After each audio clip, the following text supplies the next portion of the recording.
Hello, कैसे हो मेरे प्यारे बच्चों? खुश होगे और मस्त होगे और निश्चित रूप से बोर्ड एग्जाम की तैयारी अपनी विधिवत तरीके से कर रहे होगे। तो आज हम लोग बेटा अपने क्लास 10th हिंदी के एक मॉडल पेपर को सॉल्व करेंगे। हम लोग अगर अभी तक बुक नहीं सॉल्व किए हैं तब भी कोई टेंशन लेने की जरूरत नहीं है।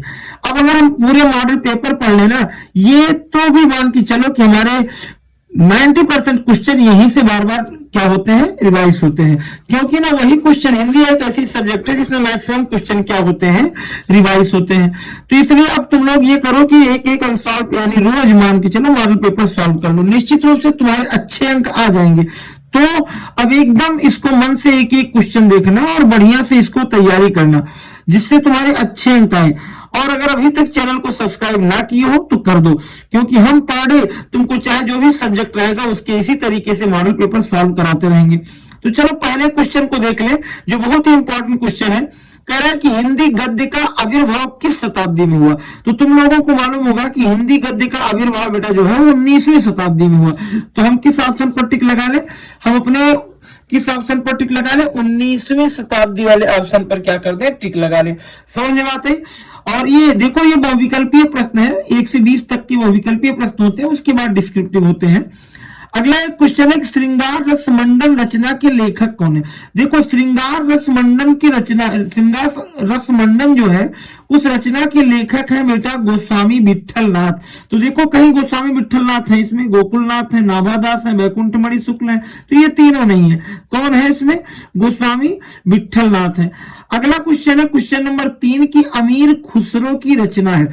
देखो, यहां कई तुमको यानी क्या है, मन में डिस्टरबेंस आएगी कि सर पहेलियां भी बहुत करते थे, लिखते थे, और साखियां बीजक भी उन्हीं की हैं, तो किस पर टिक लगाएं? तो यही साखियां पर मेरे अनुकूल लगा दो, बाकी एक बार चेक कर लेना तुम लोग और भी कहीं, बाकी यही साखियां सही है। अगला एक क्वेश्चन है कि राम वृक्ष बेनीपुरी किस निबंध के लेखक हैं। बहुत ही फेमस एक चैप्टर इनका क्लास 12th में भी आता है, नाम है उसका गेहूं और गुलाब, जिसे तुम कहते हो गेहूं बनाम गुलाब। ये राम वृक्ष पुरी की क्या है, रचना है, तो इस पर टिक लगा दो, गेहूं बनाम गुलाब पर। अगला प्रश्न क्या है, पूस की रात, मालूम होगा ना कि ठंडी में कांपता हुआ व्यक्ति था, किसान था, क्या कहानी थी, मुंशी प्रेमचंद। देखो, इतनी अच्छी अगर कहीं इमोशनली कोई कहानी लिखा है तो शायद मेरी समझ से मुंशी प्रेमचंद से ज्यादा कोई नहीं इमोशनली लिखा है, जो ज्यादातर अपनी बातें किसानों से उठाते हैं, गरीबों से उठाते हैं, गांव की छोटी छोटे तबकों को देखते हैं कि जो लोग पहले बहुत परेशान थे। तो मुंशी प्रेमचंद जी की रचना है पूस की रात और कफन दोनों, बहुत ही अच्छी की चैप्टर है पूस की रात। अगला है कि निम्नलिखित कथनों में से कौन सा एक कथन सही है, उसे पहचान कर लिखिए। विचार वीथी आचार्य रामचंद्र शुक्ल का निबंध संग्रह, हाँ ये तो सही है। उजली आग, नहीं बेटा ये गलत है। डॉक्टर नागेंद्र प्रसाद उपन्यासकार, ये भी गलत है। रामस्वरूप चतुर्वेदी सफल भेंट वार्ता लेखक थे, ये भी गलत। ये पहला सही है, विचार वीथी जो है वो आचार्य रामचंद्र शुक्ल का एक निबंध संग्रह है। अगला एक क्वेश्चन है, अजात शत्रु किस विधा की रचना है। देखो, अजात शत्रु तो जयशंकर प्रसाद जी की रचना है। पहले तो अगर लेखक पूछा गया होता तो जयशंकर प्रसाद लिख देते, क्या लिख देते, जय शंकर प्रसाद लिख देते, परंतु जयशंकर प्रसाद को पूछा नहीं। कह रहा है किस विधा की, तो ये नाटक है, क्या है, नाटक है। अगला एक क्वेश्चन है कि अंधकार और प्रकाश एकांकी के रचनाकार कौन है। देखो, अंधकार और प्रकाश जो एकांकी है उस नाटक के रचनाकार हैं उदय शंकर भट्ट जी। कौन है? उदय शंकर भट्ट जी। अगले क्वेश्चन पर आ जाओ। देखो, व्याकरण संबंधी प्रश्न है कि करुण रस का अस्थाई भाव क्या होता है। देखो, करुण रस का अस्थाई भाव जो होता है बेटा वो शोक होता है, हास्य का यानी हास्य का हास होता है, और करुण का क्या होता है, शोक होता है, तो शोक पर टिक लगा दो। अगला क्वेश्चन है कि चली मनो आंगन कठ, क्या है, चली मनो आंगन कठ ताते राते पाए, पंक्ति में कौन सा अलंकार है। देखो, एक चीज हमने पढ़ाया था क्या कि अगर कहीं क्या हो, मनु मानो, जनु जानो, मनो जनो, ऐसे शब्द आए जहां, तो हम लोग उसे कहते हैं कि सर वहां उत्प्रेक्षा अलंकार होगा। तो अगर यहाँ उत्प्रेक्षा अलंकार हो तो टिक लगा दो, है भी तो उत्प्रेक्षा पर टिक लगा दो। देखो, उदाहरण में तुम लोग उत्प्रेक्षा में पढ़े हुए होगी कि सोहा तोड़े पीत पट श्याम सलोने गात मनव निर्मल शैल परातप परव प्रभात। तो मनो उसमें भी आया था, यहाँ मनो आया है, तो ऐसे मनो मानो जानो ये सब शब्द अगर आए तो समझ लो उत्प्रेक्षा है। अगला है कि 4 चरणों में समान मात्राओं वाले छंद को क्या कहते हैं? अरे भैया समान मात्रा है तो सममात्रिक छंद हो गया, असमान मात्रा है तो भी सममात्रिक, तो यहां सममात्रिक छंद होगा। क्या होगा? सममात्रिक छंद होगा। अगला निष्कपट शब्द में उपसर्ग है, जो निष्कपट शब्द में उपसर्ग, देखो निस में जो यानी उपसर्ग जो होता है वो आगे होता है, हाँ, और जो प्रत्यय होता है पीछे होता है। तो निस माने निस, या निष्कपट में निस शब्द आ गया है तो निस कहीं है, देखो यहां तो बड़ा ही यानी क्या है, निस यही वाला लगा दो, ये निस सही है। अगला है कि हाय फूल सी कोमल बच्ची, अरे बच्ची की यानी कोमलता जो है वो किससे यानी कह रहा है, उपमान उपमान क्या है यहाँ, उपमा अलंकार है। क्या है? महानता जो बता रहा है उसकी कोमलता की बता रहा है, देखो उपमा अलंकार है। क्या है? उपमा अलंकार। अगला महापुरुष हो, कर्मधारय समास, याद होगा तुम्हें, यानी क्या है, महापुरुष में कौन सा समास है? कर्मधारय। पहला पद क्या हो? महा, जो इसमें विशेषण है, और जो दूसरा पुरुष वाला शब्द है वो विशेष से है, तो इसलिए हम लोग यहाँ क्या कहेंगे? कर्मधारय समास है। मत्सर तत्सम शब्द है, कैसा शब्द है? तत्सम शब्द है। अगला है गंगा का प्रावाची, देखो गंगा का प्रावाची मंदाकिनी होता है, भागीरथी होता है, देव नदी होता है, सब है, तो अगर सब है तो सब सही है, टिक लगा दो। अगला क्वेश्चन क्या है कि तद पुल्लिंग सर्वनाम शब्द के तृतीय विभक्ति का एक वचन रूप है, देखो तेन, क्या है? तेन है। भानु ने बताया कि राधिका बीमार है, रचना के आधार पर इस वाक्य के प्रकार हैं, देखो ये मिश्र है, भानु ने बताया राधिका बीमार है, इसका मतलब ये क्या है? ये मिश्र वाक्य। 19वें पर आ जाओ, उसने मेरी बात ध्यान पूर्वक सुनी, उसने मेरी बात ध्यान, क्रिया विशेषण दोनों हुआ, तो क्रिया विशेषण पर टिक लगा दो। अगला कह रहा उसमें उससे दौड़ा नहीं गया, अगर देखो यही एक सब क्या है, अगर पूछा गया होता क्या उससे वो दौड़ता नहीं है तब तो बात बदल जाती, लेकिन उससे दौड़ा नहीं गया, भाव की बात बता रहा है, तो इसका मतलब भाववाचक है। क्या है? भाववाच्य। इस प्रकार से तुम्हारे 20 क्वेश्चनों की कहानी हो गई लल्लू खत्म। अब हम लोग पढ़ेंगे अपने डिस्क्रिप्टिव क्वेश्चन, इसका स्क्रीनशॉट ले लो। ये सारे क्वेश्चन बहुत ही ज्यादा इंपॉर्टेंट हैं, और इसी तरीके से हम प्रतिदिन मॉडल पेपर की एक सीरीज लेकर आएंगे, और जिसे तुम लोग मन से पढ़ोगे तो निश्चित रूप से हिंदी में तुम्हें कोई गड़बड़ नहीं कर सकता है। गड़बड़ का मतलब कोई 95 से पहले रोक नहीं पाएगा, इसको लिख के रख लो। इसलिए एकदम मन से जी जान से जुड़ जाओ। चलो डिस्क्रिप्टिव वाले हिस्से पर आए, थोड़ा सा पानी पी लो, आगे चलो। अब चलते हैं बेटा अपने वर्णात्मक प्रश्न पर। कैसे प्रश्न पर? वर्णात्मक प्रश्न पर, यानी अब खंड बा पर आ गए। 20 नंबर वाला काम तुम्हारा खत्म, 20 नंबर में ऑब्जेक्टिव काम खत्म। अब चलो 50 की तरफ। मैंने क्या बताया था अपनी वीडियो में कि बेटा जो भाव यानी गद्य वाले पार्ट होते हैं, इसमें 2 चीजें पूछी जाती हैं। एक तो पूछा जाता है क्या, एक तो पूछा जाता है कि तुमसे जीवन परिचय, और दूसरा पूछा जाता है व्याख्या। तो सबसे पहले प्रश्न में आया व्याख्या, और व्याख्या जो होती है लल्लू वो आती है कितने नंबर की? 6 नंबर की। कितने नंबर की? 6 नंबर की। तो बिना देर किए हम अपने 6 नंबर वाले पार्ट पर चले। देखो इसमें क्या कह रहा है, जो क्वेश्चन नंबर 21 है कि निम्नलिखित में से किस एक गद्यांश पर आधारित, निम्नलिखित में से किसी एक गद्यांश पर आधारित सभी प्रश्नों का उत्तर दीजिए। जैसे यहाँ 2 है, देखो एक है का और एक है खा, तो इन दोनों में से तुम्हें कोई एक ही पार्ट करने हैं, चाहे का कर लेना चाहे खा। तो हम का वाला अगर देखें, कह रहा है हे भगवान तब के लिए, विपद के लिए इतना आयोजन, परमपिता की इच्छा के विरुद्ध इतना साहस, पिताजी क्या भीख नहीं मिलेगी? क्या कोई हिंदू भूपृष्ठ पर बचा नहीं ना रह जाएगा जो ब्राह्मण को 2 मुट्ठी अन्न दे सके? या असंभव है। फेर दीजिए पिताजी, मैं कांप रही हूं, उसकी चमक आंखों को अंधा बना रही। ये सोचो कि किस चैप्टर की कहानी है, जरा सोचो कि कोई एक लड़की अपने पिताजी को रोक रही है। मैंने शुरुआत में बताया था कि अगर नायिका की बात आ रही है, कोई जो पात्र है तुम्हारा वो नायिका है, जो अपने पिताजी को रोक रही है कि ये जो धन आप लाए हैं मुझे उसकी कोई जरूरत नहीं है, क्योंकि हम विधवा हैं और हमको हमको जो है दो मुट्ठी अनाज से मतलब है, हमको दुनियादारी से मतलब नहीं है कि हमारे पास ढेर सारा धन होना चाहिए।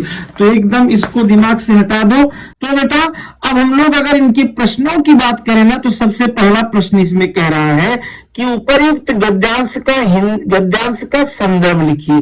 देखो गद्यांश के अगर संदर्भ लिखने की बात आई तो हम लोग क्या लिखेंगे कि उपरोक्त गद्य खंड या प्रस्तुत गद्यांश हमारी पाठ्य पुस्तक, प्रस्तुत गद्यांश हमारी पाठ्य पुस्तक कौन सी गद्य खंड में संकलित कौन सा पाठ, ममता नामक पाठ से लिया गया है, जिसके लेखक जयशंकर प्रसाद जी हैं। यानी क्या लिखेंगे इसके संदर्भ में कि प्रस्तुत गद्यांश हमारी पाठ्य पुस्तक के गद्य खंड से संकलित ममता नामक पाठ से लिया गया है, जिसके लेखक जयशंकर प्रसाद जी हैं। बात समझ में आई? तो ये तो पहला हो गया। दूसरा कह रहा है कि गद्यांश के रेखांकित अंश की व्याख्या कीजिए। किसकी व्याख्या कीजिए? रेखांकित अंश की। तो देखो रेखांकित तो शुरू से लेकर अंत तक है, तो पूरे की व्याख्या कहां तक है?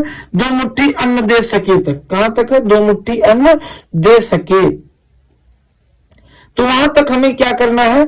वहां तक हमें इसकी क्या लिखना है? इसकी पूरी व्याख्या लिखना है। तो चलो शुरुआत करते हैं क्या जैसे यानी अगर व्याख्या करेंगे तो क्या लिखेंगे कि जयशंकर प्रसाद जी कहते हैं, यानी चैप्टर के लेखक का नाम है, कि चांदी के 10 थालों में लाए गए जो भी सारे धन है, सोने चांदी जो भी लेकर के उनके ममता के पिताजी, पाठ का नाम ही ममता था ना, उसके यानी उनके पिताजी जो भी धन लेकर के आए हैं, उनको देख करके ममता नामक जो नायिका भी कहती है, ममता चकित होकर कहती है, पिताजी इन धनों की मेरे लिए कोई जरूरत, यानी इनका कोई मेरे लिए मोल नहीं है। जो आपने क्या ये सब धन लेकर के आए हैं, आगे क्या उस समय के लिए, फिर क्या उसने क्या लिखा कि आगे कि भगवान उस समय के लिए जब आपका मंत्रित्व न रहेगा, उन विपदा के लिए जिन दिनों में यानी उन विपदा के दिनों के लिए सारा आयोजन कर रहे हैं, ये अच्छा नहीं है। रिश्वत देने के लिए इतना सारा सोना लेकर आपने ईश्वर की इच्छा के विरुद्ध कार्य किया है। यदि ईश्वर की इच्छा से हमें दुख मिलने वाला है तो हमें दुख भी मिलेगा, और अगर हमें सुख मिलने वाला रहेगा तो वो किसी के रोकने से रुकने वाला नहीं है। इसलिए आप इन सारे धनों को फेर दीजिए, मुझे कोई जरूरत नहीं है। फिर क्या बोलती है कि पिताजी क्या उन दिनों हम लोगों को कोई भीख देने वाला नहीं रहेगा जो आप रिश्वत लेकर के आए? अरे जब मेरे पास कुछ नहीं रहेगा तो इसकी जरूरत ही क्या है? तो अगर कोई हिंदू इस संसार में, इस पृथ्वी पर बचा नहीं रहेगा कि जो हम जैसे ब्राह्मणों को 2 मुट्ठी अन्न ना दे सके। बिल्कुल ये गलत है, आप इस धन को वापस कर दीजिए। इतना हम लोग बेटा इसकी व्याख्या कर देंगे। अगला प्रश्न है कि अपने पिता का कौन सा कृत्य ममता को परम पिता के इच्छा के विरुद्ध लगा? यानी पिता के द्वारा कौन सा ऐसा काम था कि जो ममता को क्या लगा? विरुद्ध लगा। ऐसा यानी लगा कि ये बिल्कुल गलत काम है। तो इसमें क्या लिख देना कि ममता अपने पिता द्वारा रिश्वत के रूप में लिए गए सोना चांदी कोई ईश्वर यानी परम पिता की इच्छा के विरुद्ध माना। उसके अनुसार यह धन यानी जो किससे अनियति पूर्वक लाया गया, पाप से कमाया गया धन है, उस पर मेरा या मेरे पिताजी का कोई अधिकार नहीं होना चाहिए। तो ये इस तरीके से हम लोग इसकी क्या लिख देंगे? व्याख्या और प्रश्न और संदर्भ। समझ में?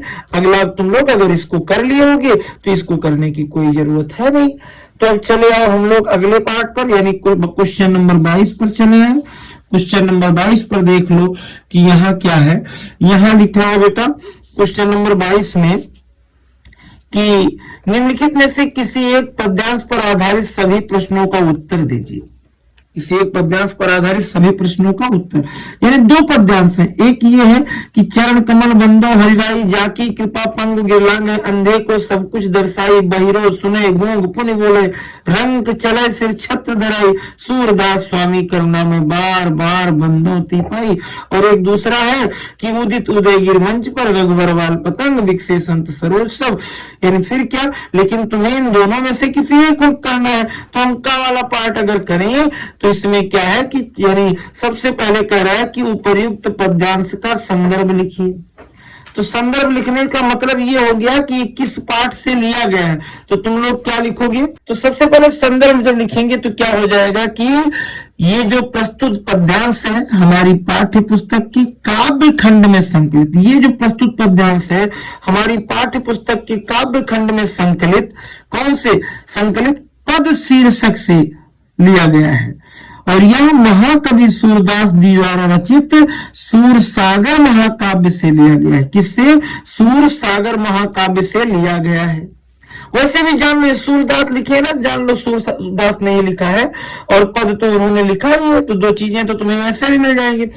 अब बात अगली आती है किसकी, बात अगली आती है कि अगर हम प्रसंग लिखना चाहें तो क्या लिख दे कि प्रस्तुत पद में सूरदास जी ने अपने भगवान, अपने आराध्य भगवान श्री कृष्ण के चरणों की वंदना करते हुए उनकी जो महिमा है, जो उनकी गुणगान करते हुए उनकी जो कीर्तियां हैं उसको उद्गार किया है, उनका सुंदर वर्णन किया है।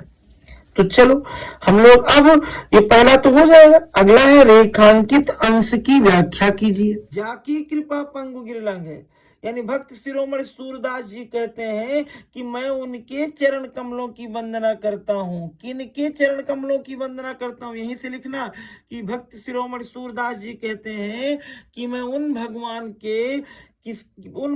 के चरण कमलों की महिमा का क्या करता हूँ, गुणगान करता हूँ, वर्णन करता हूँ।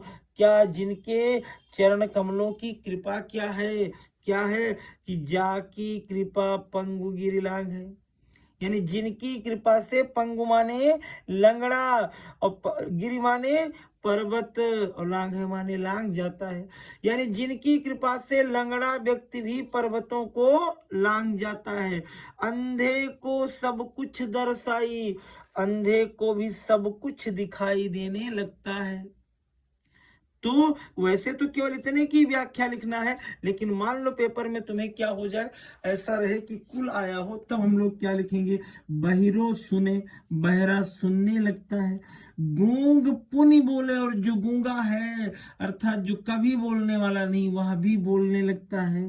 रंक चले सिर छत्र धराई, और क्या होता है, जो गरीब व्यक्ति होता है वो राजा के समान सिर पर मुकुट धारण करके चलने लगता है। यानी हमारे प्रभु क्या कहते हैं, सूरदास जी कहते हैं कि हमारे प्रभु भगवान श्री कृष्ण ऐसे करुणामयी हैं, ऐसे दयालु हैं, और कि इनकी कृपा से ये सारी चीजें होती हैं। मैं उनकी चरण कमलों की वंदना बार बार करता हूँ। तो इस तरीके से इसका क्या हो जाएगा, व्याख्या हो जाएगी। अब चले आओ, देखो खा वाला मैंने कहा था करना नहीं है। अब तुम चले आओ क्वेश्चन नंबर अपना 23 पर। किस पर चले आओ, क्वेश्चन नंबर 23 पर। कह रहा निम्नलिखित संस्कृत पद्यांश में से किसी एक का संदर्भ सहित हिंदी में अनुवाद कीजिए। क्या कीजिए, हिंदी में अनुवाद कीजिए। फिर क्या आगे क्या है, उसके बाद कुछ और नहीं, हिंदी में केवल अनुवाद करके रख दीजिए। देखो क्या है, अगर हिंदी में सबसे पहले हम लोग इसमें संदर्भ प्रसंग तो लिखेंगे नहीं, इसमें केवल अनुवाद डाल करके हेडिंग यानी क्या डाल देना, यहाँ डाल देना अनुवाद, और अनुवाद डाल करके तुम लोग शुरू कर देना अपना कार्यक्रम। यानी जैसे पहले लिख देना यम नगरी, यहाँ लिख देना क्या, यहाँ दिखाई दे रहा होगा, यहाँ लिख देना ऐसे कॉपी में अपने यम नगरी डॉट डॉट डॉट, और अंत में क्या है कि परिपालयत तक परिपालयत लिख देना। उसके बाद एक हेडिंग डालना क्या, अनुवाद की, और अनुवाद अपना लिखना शुरू कर देना। बात समझ में? तो देखो तो अनुवाद में क्या लिखेंगे, लिखा है इयम नगरी विविध धर्माणाम संगम स्थली। इयम नगरी माने यह नगरी अर्थात काशी, और विविध माने अनेकों, धर्माणाम माने धर्मों की, और संगम स्थली यानी संगम स्थली का तो ऐसे मतलब होता है मिलन स्थल है, लेकिन जो भी मन कहेगा तो केवल संगम स्थली लिख देना। तो क्या लिखेंगे कि यह नगरी विविध यानी अनेकों धर्मों की संगम स्थली है। आगे क्या है, आगे चलो, महात्मा बुद्ध, ऐसे ही महात्मा बुद्ध लिख देना। तीर्थकर पार्श्वनाथ, पार्श्वनाथ। शंकराचार्य, कबीर, गोस्वामी, तुलसीदास। अन्य माने अन्य, चा माने और बहवा माने बहुत से, महात्मना माने महात्माओं ने यहाँ आकर, अत्रागत्य माने यहाँ आकर, सोयान यहाँ आकर क्या, अपने क्या स्वयान माने अपने विचारों का प्रसार, यान माने प्रसार किया। फिर से यह नगरी अनेकों धर्मों की संगम स्थली है। महात्मा बुद्ध, तीर्थकर, पार्श्वनाथ, शंकराचार्य, कबीर, गोस्वामी तुलसीदास, अन्य बहुत सारे महात्मा यहाँ आकर के अपने विचारों का प्रसार किए।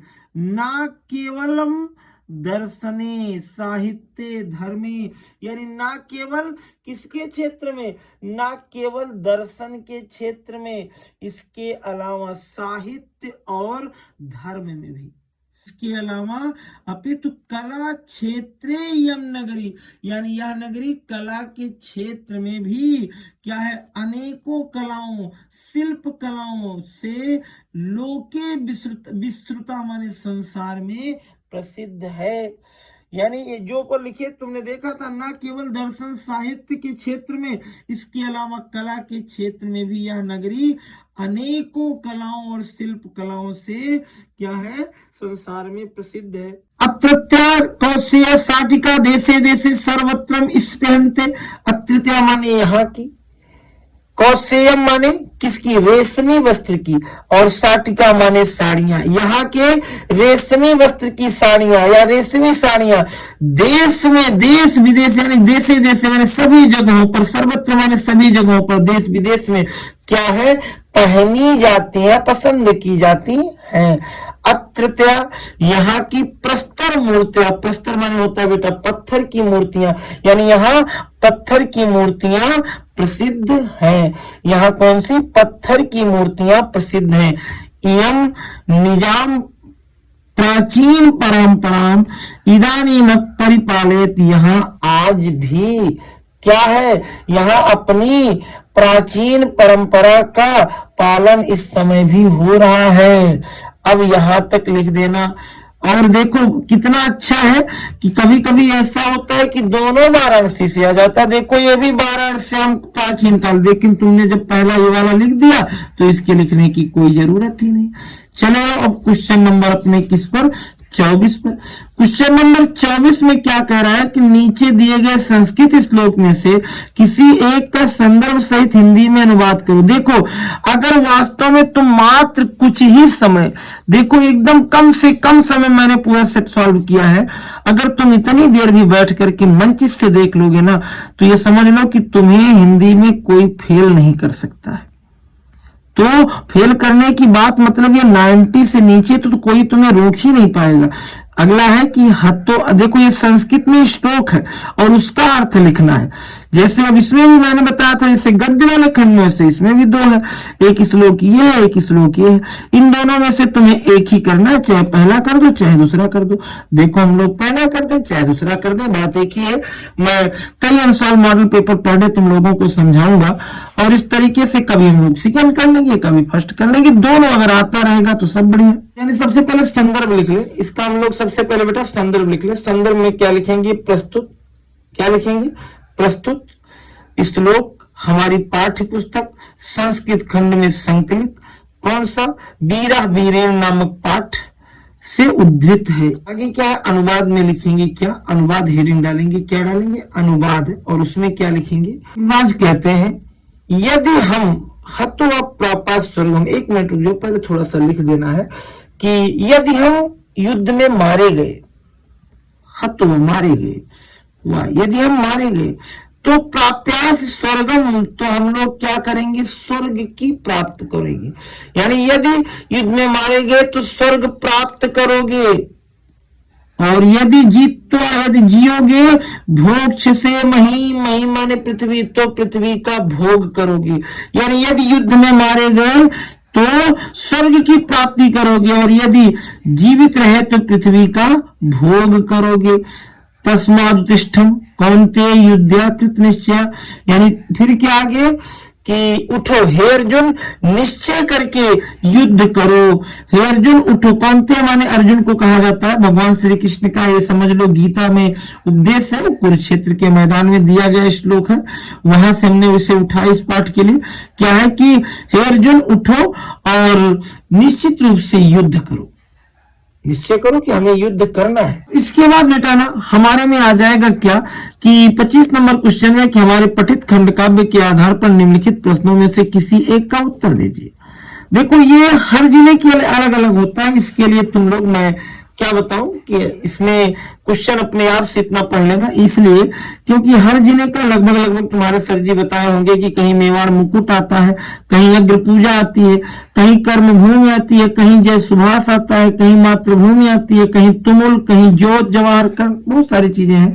तो एक चीज मेरी याद रखना कि केवल तुम जिस भी नायक की बात करेगा, जो भी तुम्हारे यहाँ पढ़ाया जाता होगा, केवल उन्हीं का क्या याद कर लेना, जो भी नायक होगा केवल उन्हीं का चरित्र चित्रण याद कर लेना। जैसे सुभाष चंद्र बोस है, जय सुभाष में, तो उनका चरित्र चित्रण याद कर लेना। चंद्रशेखर में है तो उनकी वीरताओं को उल्लेख है, उनका चरित्र चित्रण। तो इस तरीके से चरित्र चित्रण और सारांश अगर ये दोनों तुम्हें याद है तो मान के चलो वहीं में से क्वेश्चन पूछे जाते हैं। तो अब हम लोग इसके बाद अगले क्वेश्चन की बात करें। बेटा हम लोग देख लें अपना क्वेश्चन नंबर 26। जैसे कि हमने बताया था ना कि अगर महत्वपूर्ण तुम्हारे किसकी बात की जाए, जीवन परिचय लेखकों की जीवन परिचय की, तो सबसे ज्यादा पिछली वीडियो में मैंने क्या बताया था कि सबसे ज्यादा अगर महत्वपूर्ण लेखक की जीवन परिचय है तो आचार्य रामचंद्र शुक्ल। आचार्य रामचंद्र शुक्ल बताया था, जयशंकर प्रसाद बताया था, डॉक्टर राजेंद्र प्रसाद। मैंने कहा था 3 अगर पढ़ लोगे तो 100% इसमें से तुम्हारे आएंगे, और आज वही कहानी है भी। देखो आचार्य रामचंद्र शुक्ल भी है और डॉक्टर राजेंद्र प्रसाद भी है। तो एक का मैं जीवन परिचय हम लोग सुन ले, मन से एकदम सुनते जाना, निश्चित रूप से तुम्हारे ये मन में बैठ जाएगा। क्या, किसका जीवन परिचय? आचार्य रामचंद्र शुक्ल जी का। हिंदी भाषा के उच्च कोट साहित्यकार आचार्य रामचंद्र शुक्ल का यह जीवन परिचय है। हिंदी भाषा की उच्च कोट के साहित्यकार आचार्य रामचंद्र शुक्ल की गणना महान निबंधकार, समालोचक, इतिहासकार, अनुवादक व महान शैलीकार के रूप में की जाती है। अगर बात की जाए गुलाब राय के अनुसार उपन्यास साहित्य में जो स्थान मुंशी प्रेमचंद को है, वही स्थान निबंध साहित्य में आचार्य रामचंद्र शुक्ल जी का है। मुंशी प्रेमचंद की तो बात ही न कीजिए, बहुत महान लेखक थे। मैं उनको अपने शब्दों में कल्पना नहीं कर सकता हूँ, कितने महान गुणगान नहीं कर सकता उनकी, क्योंकि उनकी रचनाओं को पढ़ने के बाद मन मेरा द्रवित हो जाता है कि वास्तव में क्या लिखा उन्होंने। आगे चलो, छोड़ो उसको। फिर से एक बार मैंने क्या कहा, अब इतना जब तुम लिखोगे तो आचार्य रामचंद्र शुक्ल जी का जन्म 1884 ईस्वी में बस्ती जिले के अगोना नामक ग्राम में हुआ था। इनके पिता का नाम चंद्रबली शुक्ल था। इंटरमीडिएट में आते ही इनकी पढ़ाई छूट गई। ये सरकारी नौकरी करने के लिए गए, करने में लगे, किंतु स्वाभिमानी इतने थे कि अपने उसी स्वाभिमान के कारण ही इनको नौकरी छोड़कर क्या ना पड़ा, और ये छोड़कर ये मिर्जापुर के मिशन स्कूल में चित्रकला के अध्यापक हो गए। अंग्रेजी, संस्कृत, बंगला, उर्दू, फारसी आदि भाषाओं का ज्ञान इन्होंने अपने आप से प्राप्त किया, स्वाध्याय जिसे कहते हैं। बाद में काशी नागरी प्रचारणी सभा में काशी से जुड़कर इन्होंने शब्द सागर के सहायक संपादक का कार्यभार भी संभाला। इन्होंने काशी विश्वविद्यालय में बेटा हिंदी विभागाध्यक्ष के पद पर भी सुशोभित हुए। शुक्ल जी का लेखन तो शुभारंभ कविता से ही था। नाटक लेखन की ओर इनकी रुचि रही। इनका प्रमुख या प्रखर बुद्धि इनका निबंध लेखन आलोचना के रूप में की गई। निबंध लेखन के रूप में फेमस भी हुए और आलोचना भी इनकी सर्वोपरि है। जीवन के अंतिम समय तक साहित्य की रचना करते हुए शुक्ल जी का जन्म 1941 में हो गया। अब इनकी रचनाओं की बात की जाए तो इनकी प्रमुख रचनाएं बेटा निबंध में अगर हो तो चिंतामणि विचार भी थी, अभी देखो ऑब्जेक्टिव में भी था। आलोचना की बात की जाए तो रसमीमांसा थी, इनकी त्रिवेणी थी, सूर्य, तुलसी और जायसी पर आलोचना खूब की है। अगला है इतिहास, हिंदी साहित्य का इतिहास था इनकी। कहानी की बात की जाए 11 वर्ष का समय। संपादन इन्होंने किसका किया? तुलसी ग्रंथावली का किया, जायसी ग्रंथावली, हिंदी सबसागर किया, नागरी प्रचारणी पत्रिका का, भ्रमर गीत का, डाट छोड़ दो। और अब काव्य में अभिमन्यु वध। अब इसके बाद जब इनका जीवन परिचय हो गया, रचनाएं होगी तो छोड़ दो, क्योंकि काव्य साहित्य में इतिहास तो उनका पूछा नहीं है। अब हम लोग चले अपने किसके, इन कवियों के ऊपर, यानी किसका? ये तो बेटा गद्य खंड के थे। कवियों में तुलसीदास जी का तुमको क्या बताया गया था कि सूर कबीर तुलसी बिहारी जिनसे बोल परीक्षा हारी। तो भैया तुलसी, माखनलाल चतुर्वेदी, रामचंद्र शुक्ल। चलो रामचंद्र शुक्ल को छोड़ दो, यहाँ तुलसीदास और माखनलाल चतुर्वेदी। तो इनमें से हम तुलसीदास, सब मेरे बच्चे भी वही लिखते हैं, तुम लोग वही लिखते होगे ना, तुलसी मिल जाए, बिहारी मिल जाए, सूर का मिल जाए, वेरी गुड। तो चलो तुलसीदास जी का जीवन परिचय लिखते हैं। सबसे पहले सुन लेते हैं क्या है।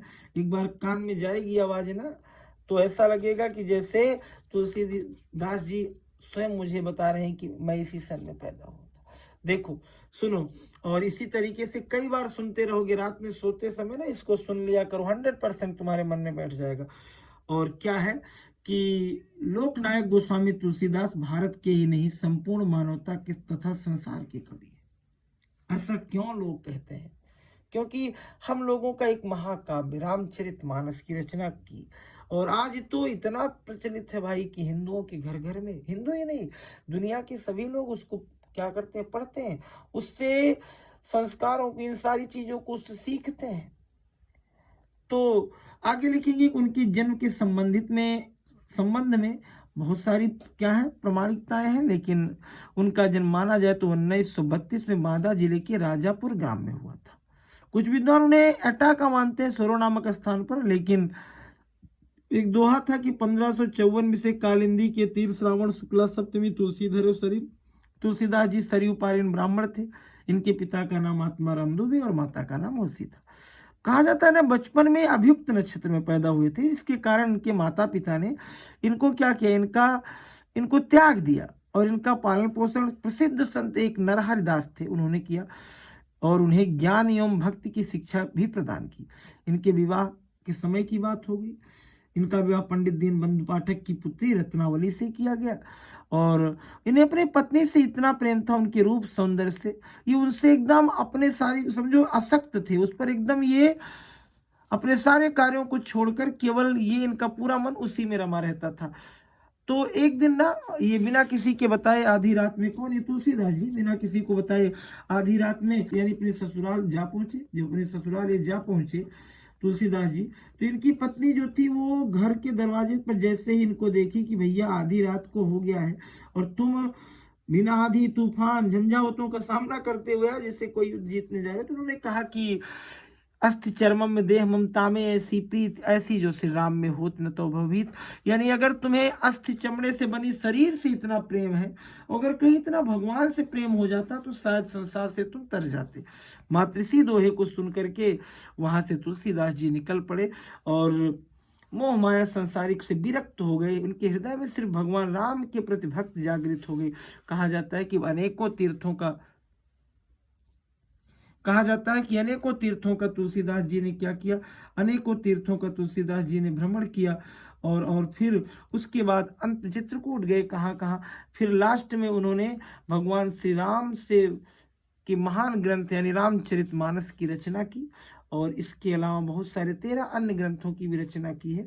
और अंत में 1623 ईस्वी में इनकी मृत्यु हो गई। इनकी बेटा जो प्रसिद्ध रचनाएं थी वो क्या थी, भक्ति में, यानी इनकी जो प्रसिद्ध रचनाएं थी वो कौन कौन सी थी। जैसे बात की जाए रामलला नहाचू की, वैराग्य संदीपनी की, रामज्ञ प्रश्न की, वर्वे रामायण की, जानकी मंगल की, रामचरितमानस की, पार्वती मंगल की, गीतावली, दोहावली और कवितावली, इस प्रकार। और तुलसीदास जी की भाषा तो अवधी और ब्रज दोनों से मिश्रित थी, तो उनकी भाषा शैली थी। इस प्रकार तुलसीदास जी का जीवन परिचय हो गया। अब अपनी पाठ्य पुस्तक में से कंठस्थ कोई एक श्लोक लिखो जो इस प्रश्न पत्र में ना आया हो। तुमको उस दिन क्या बताया था कि मात्र 3 श्लोक याद कर लो, 2 अगर आ भी गया तो तीसरा तो तुम्हें अपने आप से लिख ही डालोगे। तो चलो हम लोग कोई एक श्लोक लिख ले। अपदो दूरगामीचा साक्ष, प्रबुद्धो ग्रामीणा पाठ का है, सरला है। अपदो दूरगामीचा साक्षरो नाचा पंडिता, अमुखा स्फुट वक्ता चा यो जानति सा पंडिता। चाहे ये याद कर लो, चाहे सर्वे भवन सुखना, सर्वे संतु नाम, सर्वे भद्राण पश्यन्तु मा कश्चित् दुख भाग भवेत्, चाहे इसको रख लो। चाहे अन्योक्त विलासा का कोई, रात्रि गमिष्यत् भविष्यत् सुप्रभातम, भास्वान देश्यत् हसिष्यत् पंकजलि, इथम विचिन्तयति कोश गते द्विरेफे, हा हंत हंत नलिनीम गजुज्जहार। तीनों में से कोई एक श्लोक लिख लेना। चलो अब चले आते हैं क्वेश्चन नंबर 28 पर। आपके मोहल्ले में बिजली व्यवस्था सुचारू रूप से नहीं चल रही, इसके लिए आप क्या करें, एक पत्र लिखिए। तो इसके लिए तुम मोहल्ले में बिजली व्यवस्था सही नहीं चल रही, तो इसके लिए तुम लोग किसको, विद्युत प्रबंधक को पत्र लिखोगे, क्या कि महोदय निवेदन यह है कि हमारे मोहल्ले में आए दिनों लगातार बिजली सही तरीके से नहीं चल पाती, जिसमें तार जर्जर या अन्य परेशानियां हैं। आपसे निवेदन है कि आप मेरे मोहल्ले में जर्जर तार और खंभों की देखभाल करवा करके जल्द ही इसकी मरम्मत करवा दें, और जिससे मेरे मोहल्ले में बिजली की व्यवस्था सुचारू रूप से चलने लगे। फिर नीचे भौदीय या आपका या भौदीय लिख दो, प्रार्थी लिख दो, .xyz जो तुम्हारा नाम हो। अगला है कि 29 नंबर क्वेश्चन कि प्रश्नों का उत्तर लिखो। वाराणसी कति विश्वविद्यालय संति। मैंने क्या बताया था कि पूरे पाठ वैसे तो पढ़ लो, फेमस क्वेश्चन जो होते हैं बार बार भी रिपीट होते हैं। वाराणसी त्रय विश्वविद्यालय संति, काशी विद्यापीठ, हिंदू विश्वविद्यालय और संस्कृत विश्वविद्यालय। आगे अलछेंद्र सेनापति किम आदिशत। अलछेंद्र ने सेनापति को क्या आदेश दिया, लिख देना कि अलछेंद्र से सेनापति आदिशत यत वीरस्य पुरराजस्य बंधनान मोचे, यानी क्या, किसको, वीर पुरराज को बंधन से मुक्त कर दो। चंद्रशेखर का आसित, चंद्रशेखर देशभक्त आसित। श्वेत केतु, बस 3 ही का, 2 ही का करना था, तुमने तो बहुत कर दिया, तो 2 इसमें से केवल कर देना। बाकी बेटा इसका निबंध तुम लोग पढ़ करके लिख लेना। तो चलो इस तरीके से हमने एकदम इतने कम समय में, यानी घंटे भी नहीं लगे, और मैंने पूरा अब सॉल्व कर लिया। तो इस तरीके से निश्चित रूप से जुड़े रहोगे ना, तो तुम एकदम कम से कम समय में हिंदी का पूरा पेपर सॉल्व करके आओगे। और क्या, और तुम निश्चित रूप से 95 प्लस अंक क्या करोगे, प्राप्त करोगे। तो चलो अब हम लोग इस वीडियो को यहीं पर समाप्त करते हैं, फिर मिलेंगे अगले पार्ट में अपने। तब तक के लिए क्या, तब तक के लिए थैंक्स।